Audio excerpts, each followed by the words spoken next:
primary driver of the global economy, business has a defining role to play in the acceleration of the race to zero. Thousands are already working with our partners in the We Mean Business Coalition to drive forward innovative zero-emissions business models. For those that have yet to join, step forward.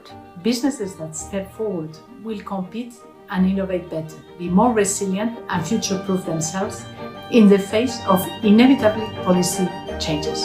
This is our last best chance to secure sustainable economic growth and shared prosperity for all.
As the primary driver of the global economy, business has a defining role to play in the acceleration of the race to zero.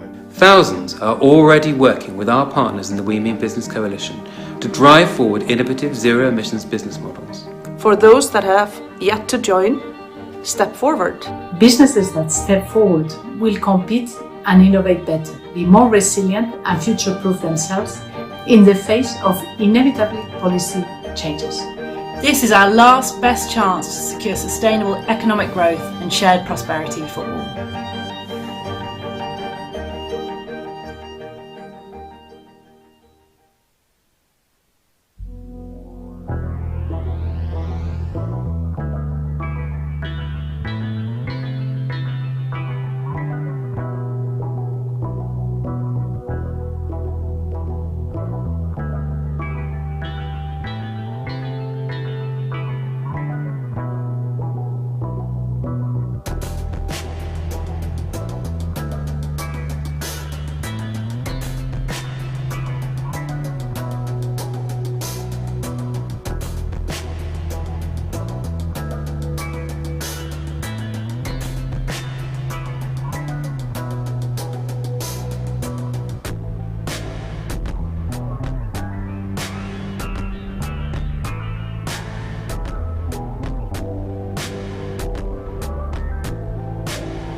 Hello.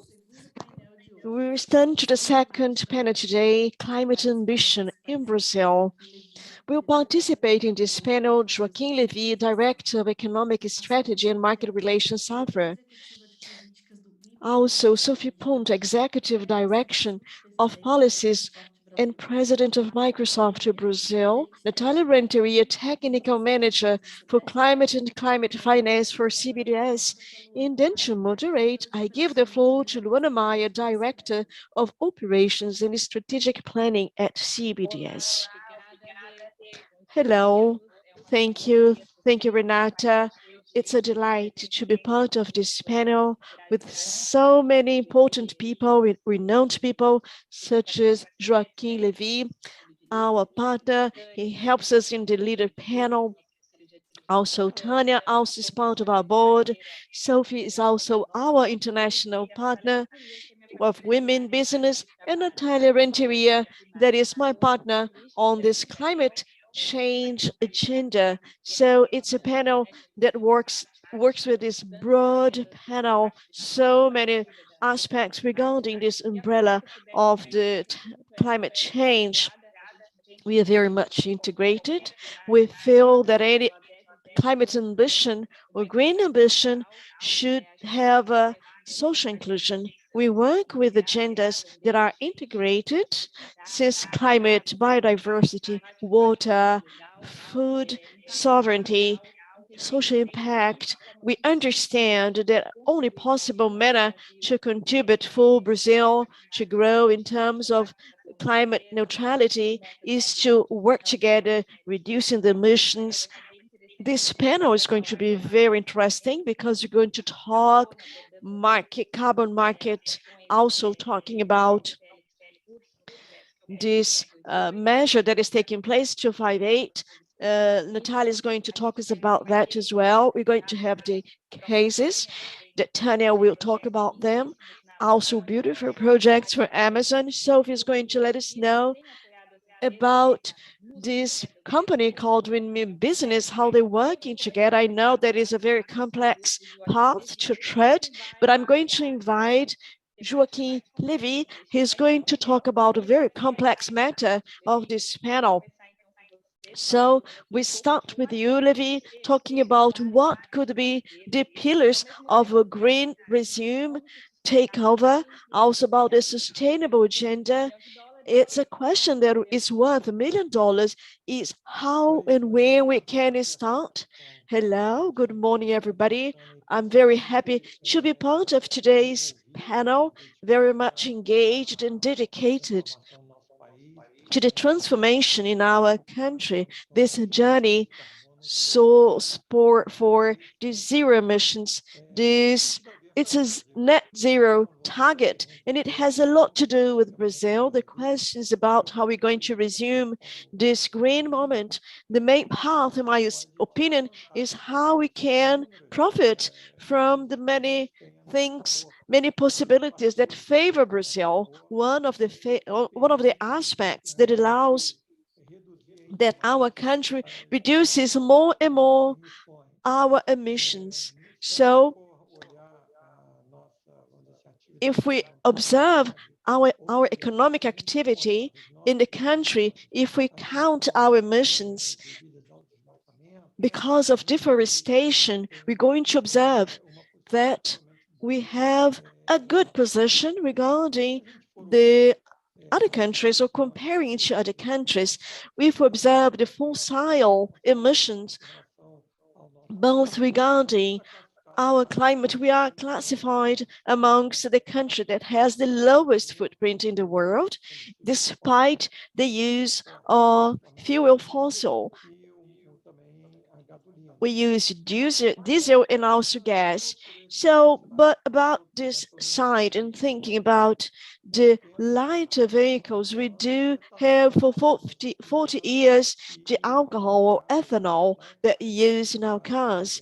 So we have this freedom for people to know the fuel that they're going to use, and that we can keep on improving. Transportation, that is an issue in many countries. We do have more alternatives comparing to other countries. If we electrify our fleet using plugs to feed batteries, we will have to make sure that this electric power is clean.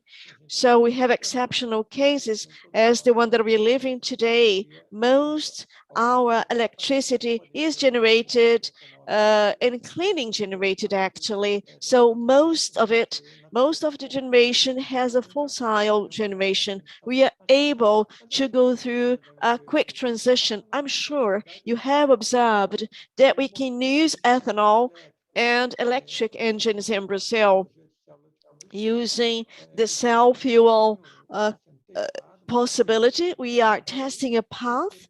It's very feasible. First of all, you produce hydrogen using ethanol for cars.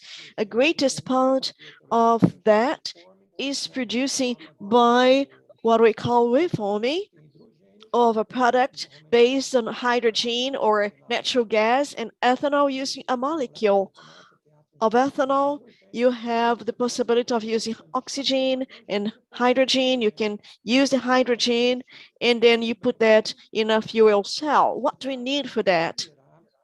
We have to speed up the expansion of the electric production that is going to be increasingly based on wind and solar. When in the moment we have other possibilities and more competitive sources. For example, our sun is better than Atacama. Brazil has thousands of hectares that you can use carefully, of course, but we can use to generate energy for most part of Brazil using solar energy. You see how the northeast of Brazil has been transformed, such as Piauí, United States, and wind power. We have a great possibility both inshore and outshore and offshore. Thinking about the capacity, installed capacity in Brazil, it is 170 gigawatts. Of course, most of it has a very high use, both wind and solar. It is still low, but wind in Brazil is 40%. But why am I talking about figures? Just to showcase that with the sources of energy that we have both installed and the technologies that we have, it's 700 gigawatts. In terms of Earth, we have lots of watts in Brazil with the new technologies. If you compare what we had before 20 years ago, what we have now, we have doubled because technology has changed a lot. What I mean is we have a potential, without counting the solar, to have a 5 or 6-fold increase in the use of electricity in a very competitive fashion.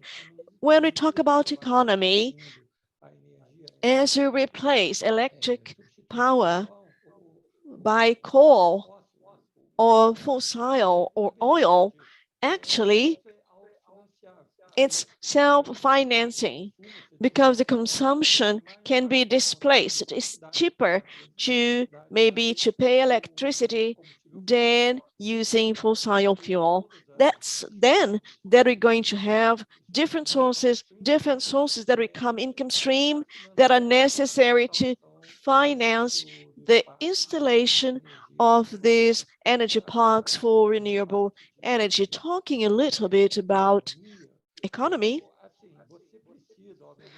it's necessary to have an investment, a big investment, because most renewable, you should use lots of capital in the beginning, but then the operational cost is very low. Wind and sun is nearly free. But if you have, for example, the use of oil, you're gonna have lots of resources in the middle of the operation, but you have a very safe income bottom line at the end of the day if you use the sources of renewable energy. Why am I talking about that? Just to say that this strategy is feasible, it's viable.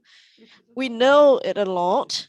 We have to understand how to go through this path. Of course, getting more organized, that is not very expensive, but this transition, mainly energy, that responds to most part of emission in the countries in the world. This means that we can have lots of competitiveness. I know that some countries are coming to Brazil. They are asking if we want to export hydrogen. Obviously, we can do that using hydrolysis. It's a plan that Chile has. We don't live isolated, we live in a bubble.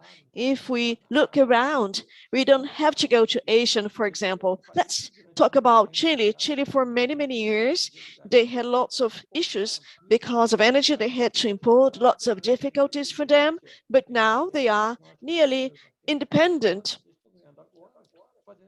I mean, it was not the case in the last 30 or 40 years, but now they're doing that with the use of renewable energy. They want now to export hydrogen in the next 20 years, and will make billions of dollars exporting energy, having this vector that is hydrogen. It's feasible, it's possible, it's rising, it's coming up. I don't know if I'm running out of time, I'm speaking a lot.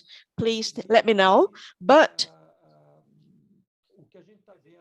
what we observe in this moment, in the resume, some people are surprised, some are happy, but there is a great demand of fossil energy. It's okay, it's natural, it happens like that. And because of price stress and some problem of the offer, it doesn't have anything to do with green policy. We're having problem here and there because we have the green industry. That's not the case. If we see what is happening in China, they are cutting the use of electricity, but they use lots of coal. It doesn't have anything to do with cutting the emissions, but China has a problem of supply of energy.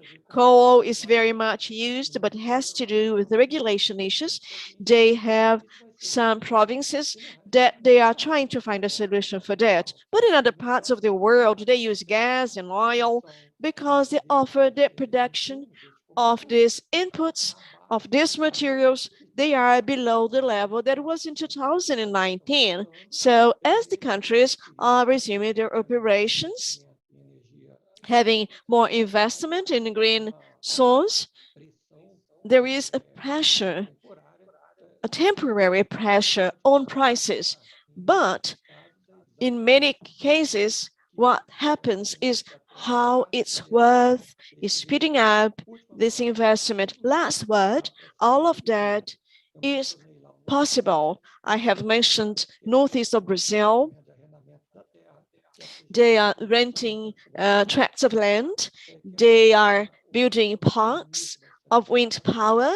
And with the economy that is being generated, we are then creating income, creating jobs for people.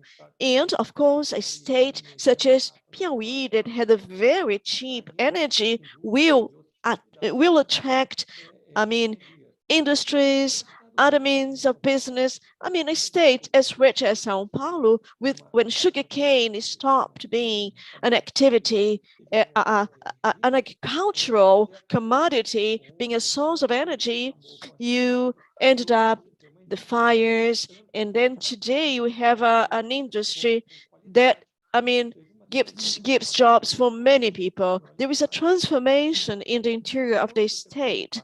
So if you go to Paraíba, Bahia, Piauí, several states of the northeast of Brazil, you're going to observe how we are able to bring in new sources of income for some states. Okay, we have to plan to be inclusive, but there is no competition, they're not contradictory, and we don't have to put a burden on the carbon market.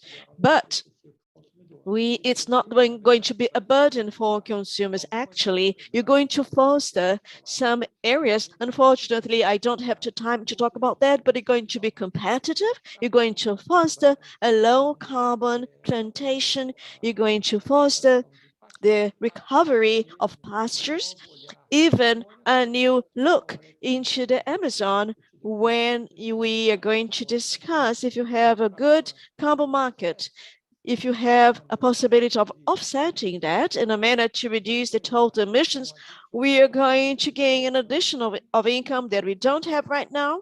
And then you're going to spread up the advantages of the resolution.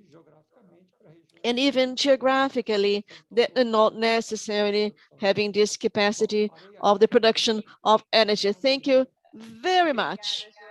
Você tem a licença poética, né, para falar mais do que todo mundo praticamente, mas é o seguinte, eu achei bem interessante que você mostrou como é possível e viável o Brasil ser este país que é sempre o país do futuro, mas ele é o país do presente também, But né? it is the country of the present as well. We can address the energy issues within this energy crisis scenario. And I know that you are very optimistic and an enthusiast of this agenda. I have worked in this energy sector, and I understand what you mean in regard to Brazil, because Brazil has a lot of potential, and we already have the know-how on how to use this low-carbon technology. So now addressing this and giving the floor to Sophie, the question to you is the following. How women business understands and sees path to carbon zero transition? And I'd like to know.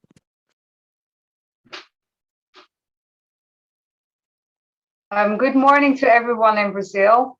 I'm very honored to be here. Bom dia a todos no Brasil. I lived in Rio de Janeiro as a teenager, so my heart is always with Brazil. Eu já morei no Brasil quando eu era nova, então foi muito interessante para mim. I would like to explain why Women Business Gostaria de exists. explicar por que existe o Women. In Paris in 2015, it was really important that we united the business voice, because we realized that unless governments get the full support of forward-looking businesses, it will not be possible to reach a good Paris Agreement or reach the goals of the Paris Agreement. And now we find ourselves in the situation whereby the temperature increase looks to be 2.7 degrees or more, and we need to get to 1.5 degrees. So our path to net zero, we see it as a collaboration to first halve emissions by 2030 and then reach net zero emissions latest by 2050. And how we do that is a collaboration between business and government, whereby we use the action and ambition of forward-looking businesses and use that voice to encourage governments to also set more ambitious targets and policies. And as a result of those more ambitious policies, there will be more businesses that will take action. And we call that an ambition loop because it keeps going on and on and on. Business more action, governments more ambition, and thus more business takes more action, etc. Now, as a coalition, we are a network of 7 coalition partners, including the World Business Council for Sustainable Development, and CEBSD is a member of them. But we have tens of partners around the world, all working with businesses in a constructive way to address climate action. Now, how I'd like to explain is that if you are a company or a government, you have to think of 4 A's. The first is ambition, action, advocacy, and accountability. So for ambition, we see that companies can set net zero targets under the Race to Zero. And that includes science-based targets under the SBTI, or setting a business ambition for 1.5 It also can be setting a target with the climate pledge by saying you will reach net zero before 2040, or you can join as a small or medium enterprise, the SME Climate Hub. Now, when you go to action, we are looking at changing systems. So now we go to energy, transport, industry, buildings, nature, finance. And so what we do as a Women Business Coalition, we have several initiatives that allows companies to take action within those systems. For example, the climate group has an initiative called RE100 that covers renewable energy, and also EV100 that covers electric cars and soon covers electric trucks as well. There is the Mission Possible partnership that covers heavy industry like steel and cement. And so there's various initiatives in our network that companies can join. And then we see, in addition, that companies are now looking at nature solutions or offsetting. And this is becoming very relevant for Brazil, given your big potential for offsetting. The third area is advocacy. And this is where we're trying to influence policy. Now, Women Business works internationally at 3 key events: the G7, the G20, and the COP. And the G20 is happening at the end of October, and the COP is happening in early November. So we are very active on that now. And what we try to do is, again, use that voice of business to set high ambition for the G20 as well as the COP. And so we, in a way, help governments to do that, because if they know that there's businesses who are backing them to set more ambitious policy, they're more likely to do it, because they also need those businesses to help achieve those goals. An important part of policy is then responsible policy engagement. And this is often what is still forgotten by some companies. So many companies are so focused on action inside the company and the supply chain that they have paid little attention until now on how to engage with policymakers. And in my role, we're really trying to help and give guidance to companies on how to do that in a positive way. And finally, there is accountability. And this is about companies sharing their greenhouse gas data to show that they're progressing towards targets. For example, through CDP, many companies report their emissions now. But there's also increasingly a request from investors to share information about the climate risks, so climate-related financial information. And this is covered by an initiative called TCFD, the Task Force of Climate Financial Disclosure. And what this means is that companies will increasingly be asked by investors to explain how are they setting strategy to reduce emissions, what are the risks associated with that, and can they share the data to show that to investors. In other words, if you look right now, investors look at money. What has changed is investors are looking at CO2. Final point about greenwashing. Greenwashing comes in several ways. Some companies have not set clear targets. Other companies have set targets, but have not really made clear how they're going to achieve those. So they're not really taking enough action. There's also companies that are inconsistent in what they say they want from climate and how they then lobby with governments. So sometimes those are contradictory. And finally, there are companies that say they're doing a lot, but are not sharing enough information to prove that they are really reducing their emissions. Greenwashing will be increasingly difficult in the future because of those disclosure requirements by both customers, governments, and investors. And I want to leave it at here, but one call to all the companies is that they should make a plan that covers all 4 A's, and then find a way to work with initiatives like the Climate Pledge and SME Climate Hub to achieve that. And I'm happy to explain a bit more about those 2 initiatives later. Thank you. Muito obrigada, Sophie. Depois a gente vai querer ouvir Thank you, Sophie. We'd like to hear you a little bit more further in regard to the climate pledge. We know that the companies need to commit to carbon neutrality and climate neutrality, and they are committed as far as we know and moving forward. Can I add a It bit was more hard then? to, we had a little problem with the translation at the beginning, but we were talking about the report in regard to climate. What we are going to have a panel soon, and you will be able to take part. Now, talking about the importance and the commitment of companies with climate neutrality, I'd like to listen to Tanya now, because we'd like to know how a company that is in the technology business, what is the challenge that they usually face for climate neutrality, and what are the steps Microsoft is taking to contribute to climate neutrality in 2050. Please, Tanya. Thank you, Luana. Thank you very much. Good morning. It's a pleasure to be here. And the main challenge is to put sustainability within the company's strategy. I love the 4As that Sophie has mentioned, and they make a lot of sense in our journey. One thing that we need to understand is that sustainability within the company point of view, it's not a statement that you just put in a PowerPoint presentation. And because this may lead to greenwashing. And so how do we do this?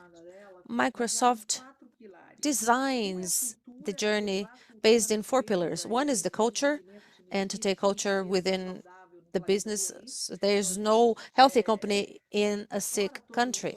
So we incorporate all of the collaborators and we influence them in the way that they perceive sustainability. We educate them so that they understand the importance of sustainable practices.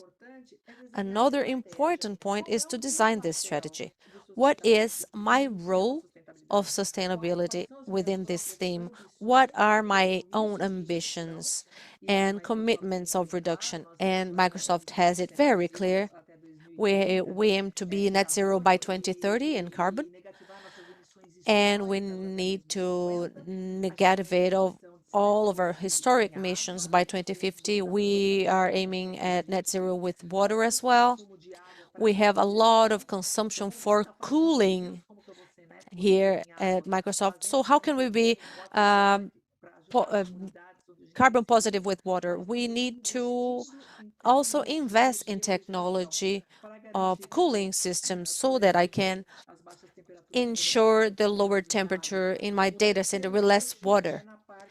The third axis is in regard to recycling, not only packaging of our products, which is not a great part of it when we are talking about circularity, but we are talking about electronic components. The cloud, our computer product, comes from with the use of data centers, and there is a lot of electronic components that do not have a very long life.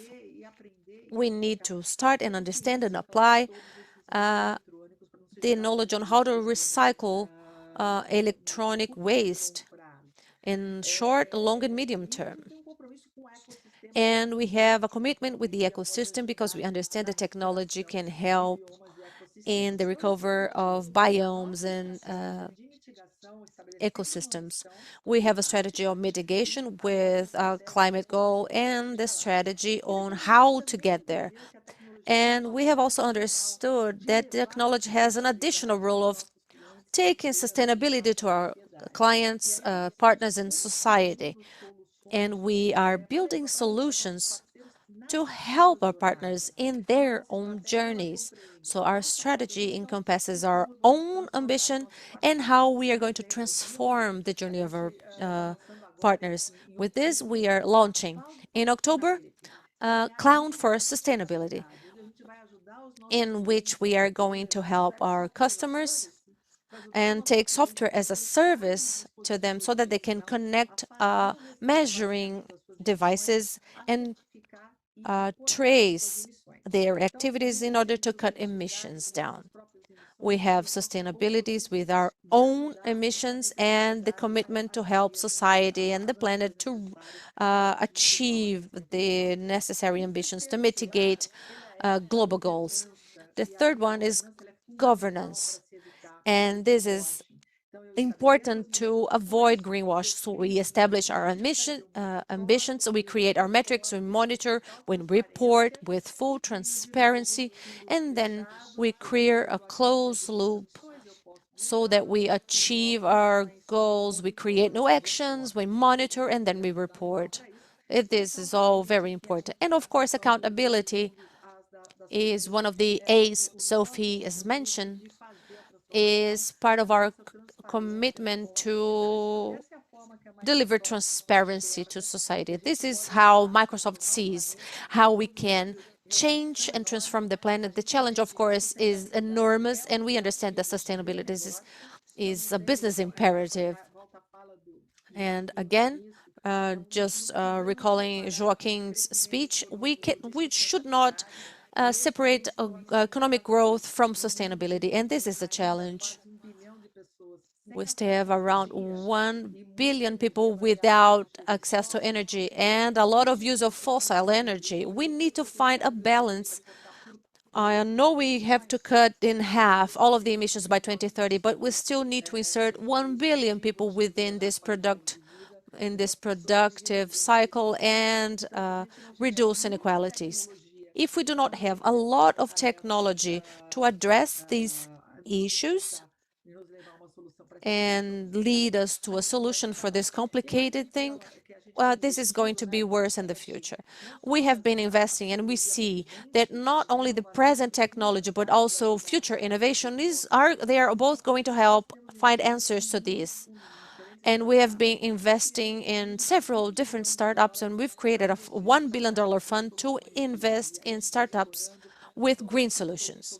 We are exploring all types of recycling solutions in water and energy generation and technology that capture carbon, because the challenge is just so big that cutting emission is not enough, because we are going to see people getting into the grid and generating as well. We need to remove the CO2 equivalent from the atmosphere, and only technology can give us an answer to this problem. Muito obrigada, Tânia. Aprendi muito com a sua fala. Fiquei sabendo de várias inovações. Thank you very much. I've learned a lot from what you've said. I think that everything you've said in regard to educating the collaborators into this achieving the net zero, and everything you said in regard to technology leading to sustainability in this journey is also important, because we know that most part of the emissions that need to be reduced, they depend on technology and georeferencing. So it is of utmost importance that Microsoft plays a role in this. We are very enthusiastic by your speech. Moving forward with the CBDS agenda, we act in three main pillars: a fight to illegal deforestation, the implementation of Article 6 of the Paris Agreement, and also the creation and execution of a regulated carbon market. And in order for us to talk about this journey concerning regulation, we'd like to hear Natalia Renteria, and she's going to talk a little bit about this. I'd like to know, Natalia, from you, how this is working in a regulation of this market in Brazil, please. Hi, good morning to everyone. It's a pleasure to be part of this panel today. This CIEBS is being working on the path of carbon in Brazil and contributing in national decarbonization. So the PL 518 presentation is important because it's been contributing technically in the evolution of this text. It is a great story. I'm biased to say, but it is true. Our companies were directly into it so that this text would become a robust text. So considering that this text was worked on by our team, we've contributed directly with companies that are linked to CBDS. So it's of utmost importance. Just to put away some of these wrong ideas, I'd like to talk to you about the pillars that encompass the substitute to the proposal of law in continuation of the text that Marcelo Ramos has prepared. We need to understand that the proposal of CBEDs involves a market ecosystems that has two ways. One, to volunteer market, and another one to regulated market. We have different structures that complete themselves and they strengthen themselves so that this ecosystem can work in regard to decarbonization. And within this idea, let's try to understand what this voluntary work means. We are not regulating what is voluntary. We are proposing a registration system in which all of the projects with reduction and removal of carbon are going to be certified, verified, accounted for, and they are going to generate a basis. And this is going to strengthen our offsets and compensation credits. They are going to be worth more after this verification. Therefore, we'll be able to feed international markets, the aviation market, for example, the future market that we hope that is going to be regulated in the future. And as Joaquim Levy said, we will be able to put part of this project into regulated markets. You see, there is a communication between the regulated and the non-regulated market. In regard to volunteering, this is it, but now we are going to talk about the regulated. What we call the Brazilian Commerce Emission Commission, it is a regulated market. Can you so imagine a regulated market that's made of two fronts: one, emissions, and another one, reporting. On one side, companies receive permissions for emission. It is the right to emit carbon in a certain way. So they are going to report how they are going to do this. This is a system that is regulated. Volunteer on one side and regulated on another, remember? So let's move forward on this understanding of this market that's not well understood. All of the companies, everybody, when we talk about regulated market, we are talking about big industry, great pollutant sources, mainly industrial side and also the energy. Middle-sized, small-sized companies, are they part of that? Agribusiness would be part of that. No. Well, but agribusiness, they're one of the greatest emission in Brazil. It's not fair, they're not regulated. But this is a different market. They do not encompass the livestock business. They should be subject to public policies of reduction. All of them should make a joint effort, but agribusiness is not part of the regulated market. I have to make it clear because there are some doubts about that. What is important to highlight? Pricing, when we do our homework, pricing our carbon, we avoid climate barriers that might take place. They were announced by European Union as a possibility in not a very distant future. If we have our pricing, we are going to be able to enter in international markets. We can participate in trade agreements. Brazil wants to be part of that.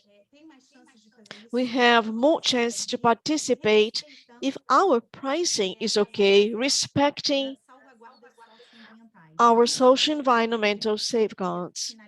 That's how I'd like to wrap it up, talking about the safeguards. What we support is part of the social environmental safeguards, respecting traditional indigenous people, sharing the benefits for this carbon target. My message for you is regulation, organization based on all of that, having the support of the private sector. That's what CBDS promotes every day. We are going to have a green resume of the business as desired. Thank you, Natalia.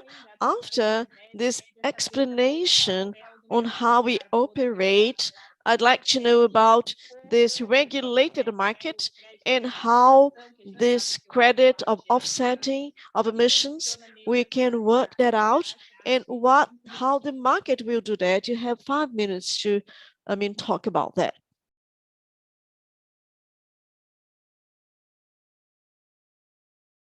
His mic is closed. Sorry.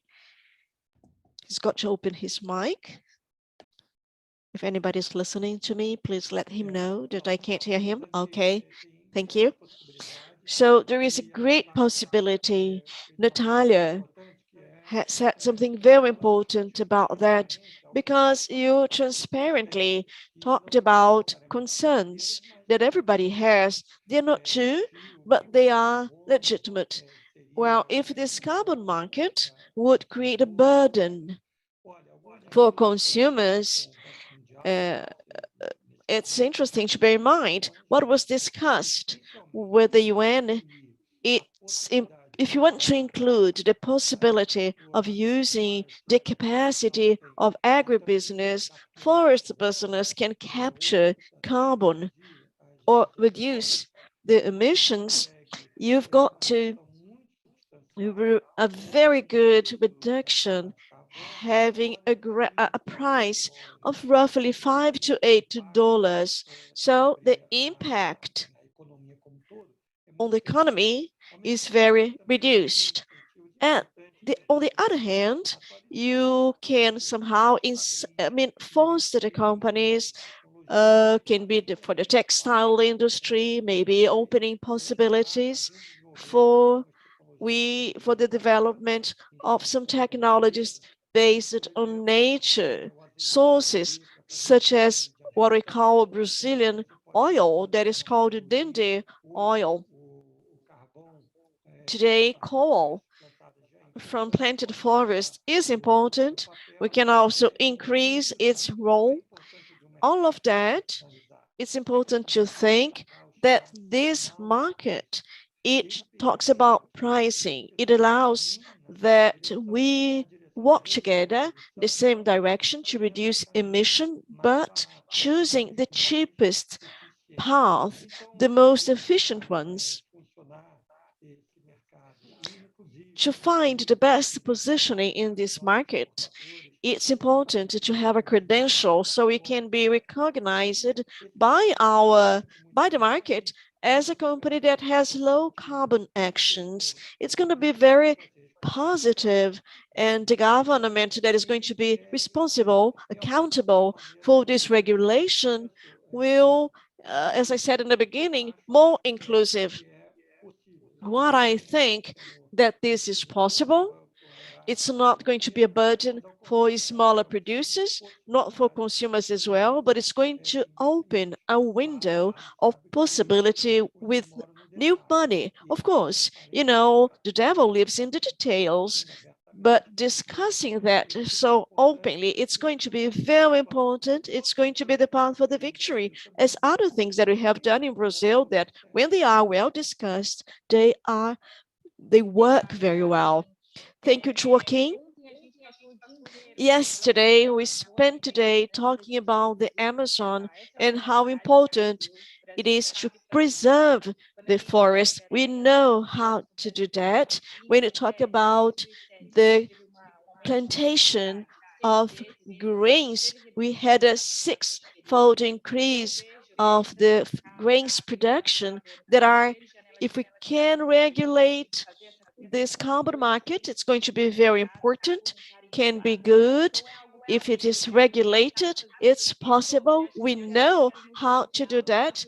I think Sophie is learning a little bit about Brazil. Well, it's a lot. There are lots of things taking place in our country. I'd like to put a context to you. I don't know if the public know about that. We're going to be part of the COP26, in Glasgow. And one of the things that is going to be discussed there is the carbon neutralization. And we're talking also about a race to zero. There are many initiatives, official ones, to run this campaign and to make it happen, to make it more, feasible. Women business works with this hub. So Sophie, I'd like to know how company can be profitable, how the companies can gain if they participate with this umbrella of race to zero, and how we can participate of that. Yes, thank you, Luana. The Race to Zero is a campaign run by the United Nations and with the high-level champions. And there are several initiatives that companies can join to be considered part of the Race to Zero campaign. For example, Business Ambition for 1.5, but also the Climate Pledge and the SME Climate Hub. I want to specifically explain the Climate Pledge. So the Climate Pledge is managed by Global Optimism and Amazon, and Women Business Coalition is a strategic partner. And companies can join by committing to zero emissions by 2040 and to commit to regular reporting, which is accountability, and to eliminate carbon and have credible offsets, which is action. Yeah. And the benefits of joining the Climate Pledge is that there are now more than 200 companies that have signed up. And because of that, you start getting stronger action together. So the Climate Pledge is very visible right now. It has very strong marketing, but because Amazon is a key player, there's also the possibility for companies to make their action visible in the online retail platform of Amazon. For example, there is now a Climate Pledge friendly label linked to various products that meet certain criteria. Another one is where I really think there's potential for Brazil, is that because there's so many companies that have joined the Climate Pledge, that are in various parts of the value chain, they can start working together on reduction. For example, a company that sells products, a company that then transport those products from consumer to, or from the producer to the consumer, and a company that provides alternative fuels. That is a value chain collaboration that could happen. Another one might be a product like a webcam camera, and that different partners who provide the materials or look after the manufacturing and again transportation work together to green the entire supply chain.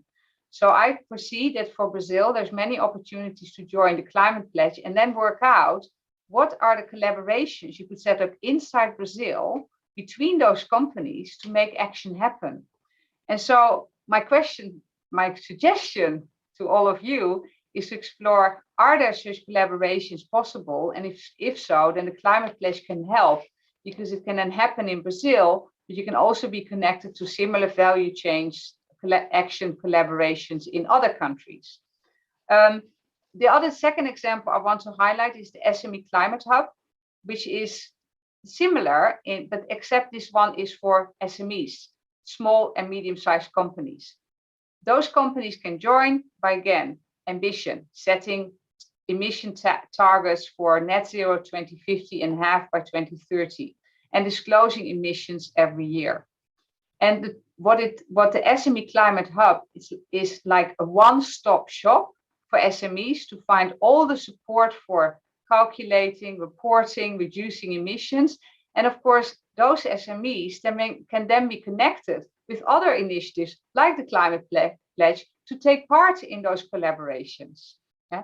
Now, my final suggestion to all of you as companies is make your plan on the 4 A's. Ambition, action, advocacy, accountability.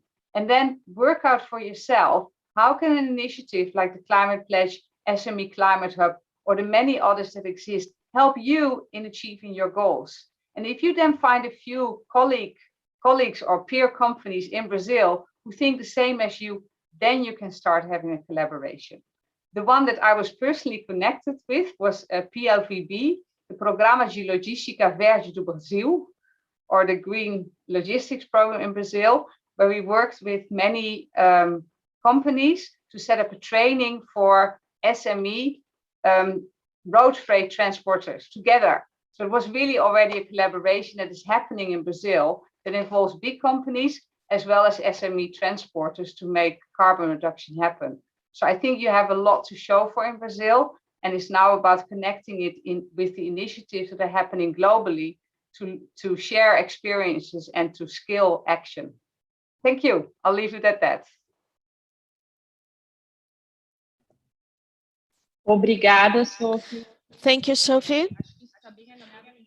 It's very much aligned to what Tanya has said about that all parts should join efforts in how we can share opportunities with medium-sized small companies or SMEs, as you said, Sophie, how we can collaborate with the suppliers, with vendors. It helps to participate in this kind of initiatives. Tanya, I'd like to know from you how you're dealing with this new program with Amazon, Vale, and Microsoft, and how we can help to prevent the deforestation of Amazon forest. Again, technology is helping both legal and illegal companies to understand what is happening. How can Microsoft fight deforestation in Brazil, in the Amazon forest? About the last words of Sophie, it's very important. We that are big companies that have a supply chain with many companies, we impact beyond the borders of our companies. We have to involve everybody in this journey. You cannot be considered sustainable if you do not work with your supply chain and help them in this journey and also in their strategy. When we talk about these pillars, when I talk about how impactful I am in the society, in the planet, in this ecosystem, there is a program that is called Artificial Intelligence for Good, or for the good of people, for the planet. And in this umbrella, there are lots of investment in which the countries can define projects in which they would like to put money and also their knowledge and generate an environmental impact. Can be biome, species, ecosystems. In our case, we have a project with SOS Mata Atlântica. It's a Brazilian forest, Floresta Atlântica, and how we monitor in terms of quality and quantity, what is happening now. And we have a project to manage the forest. It's a great job with Vale Fund, Amazon Institute, look, that is in the north of Brazil, having a great database, having socioeconomic data, new roads, regional aspects of the whole region of Amazon using Amazon expertise. They are big.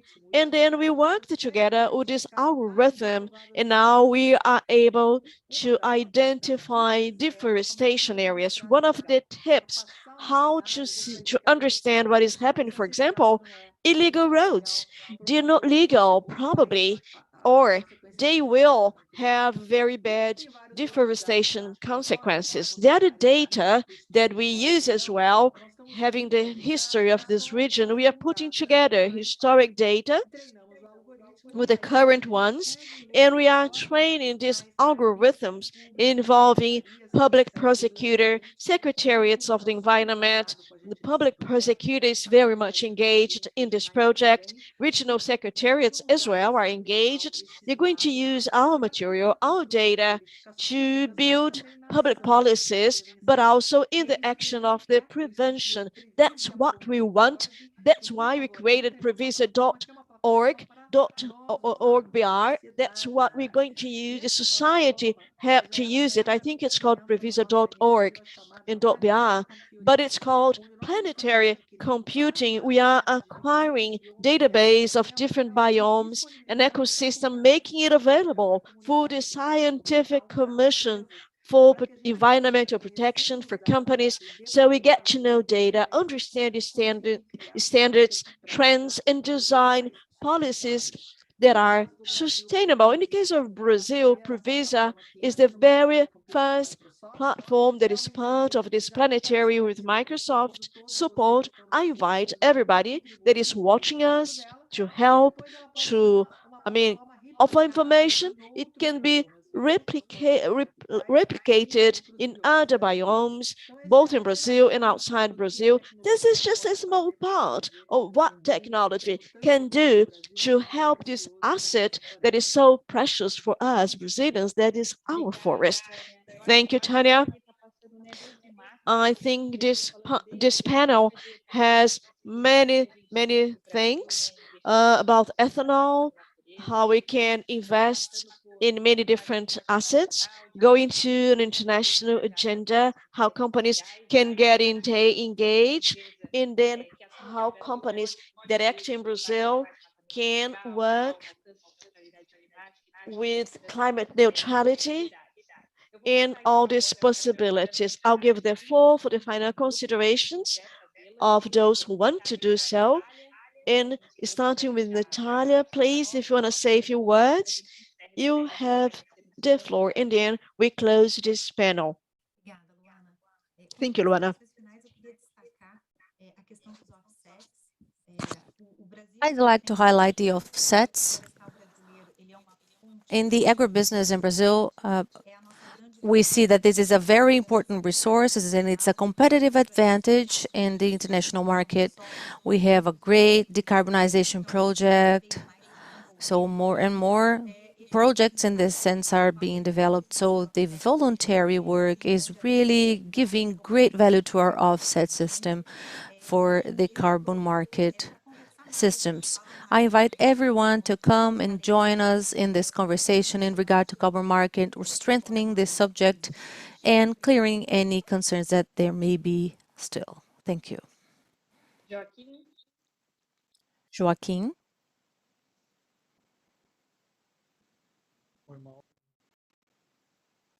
Okay, the microphone is off at the moment. Your microphone is on mute. Oh, okay. Well, I was just congratulating everyone for this session, for this panel. Great contributions that really show the diversity and richness of everything that we can achieve in this area and the role that this market can play. Another piece of information that I believe that is in regard to creation of jobs is that we need to measure emissions and reduction of carbon so that we can have a standard in protocols and develop technologies. Natalia mentioned carbon and soil, for example, and a few of these things can increase productivity with carbon emission reduction. And we are also going to be able to generate jobs for those who want to innovate.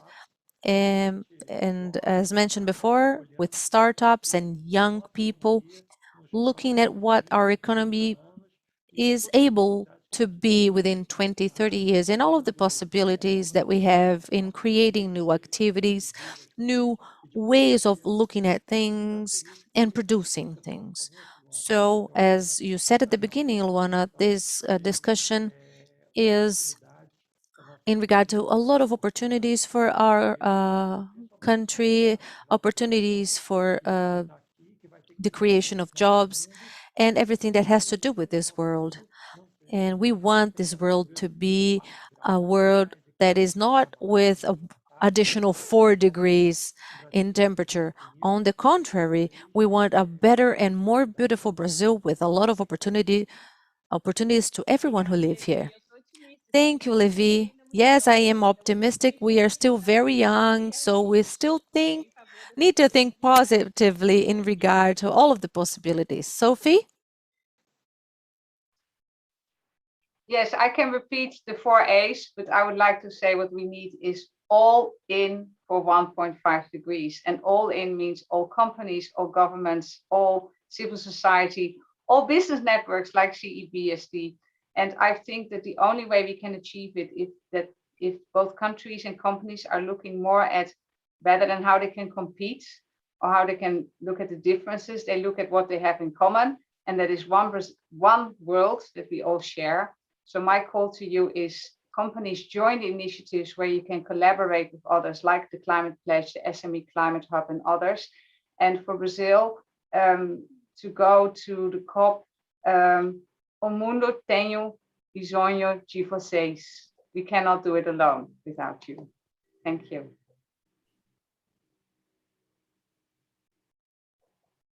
Obrigada, Sophie. Não tem planeta B, né? Já estamos Yes, there is no such thing as a B planet. So, Tanya, yes, as a member of CBDS and counselor at CBEDS, I see this engagement of the private sector with joy. And I believe we need to use COP26 as an opportunity to leverage everything that we've been doing in Brazil and everything that we've achieved with previous COPs. If there is this one country that can lead this low carbon emission market, is Brazil. And one thing that brings me a lot of joy when I went to Paris, I see that one of the technologies that we have today, we didn't have them available in 2015. Technology is an ally, but we need to understand that sustainability is a journey based in the 4 A's that Sophie mentioned. So create your journey. Please count on seabeds, and we can help you understand how to design this path. Count on technologies as allies so that we can measure, certify, report, and help you achieve your lower emissions. Thank you very much, and I wish success to every one of us, because Brazil's success really depend on our success in regard to climate. Thank you, Tanya. And what I think that has changed from 2015 on is this protagonism of the business sector in regard to climate activities. There is a lot of action and commitments that have been accepted. So I thank you very much for your audience. I thank you very much for being part of this panel. And now I give the floor to Renata, and have great lunch, you guys. Thank you. Thank you very much. Everyone who's here in the panel. We are going to get back at 2 p.m. We apologize for this little delay of 5 minutes that we had at the beginning, but we are going to resume at 2 p.m. and we still have 4 panels to go for the afternoon. See you then. Thank you very much.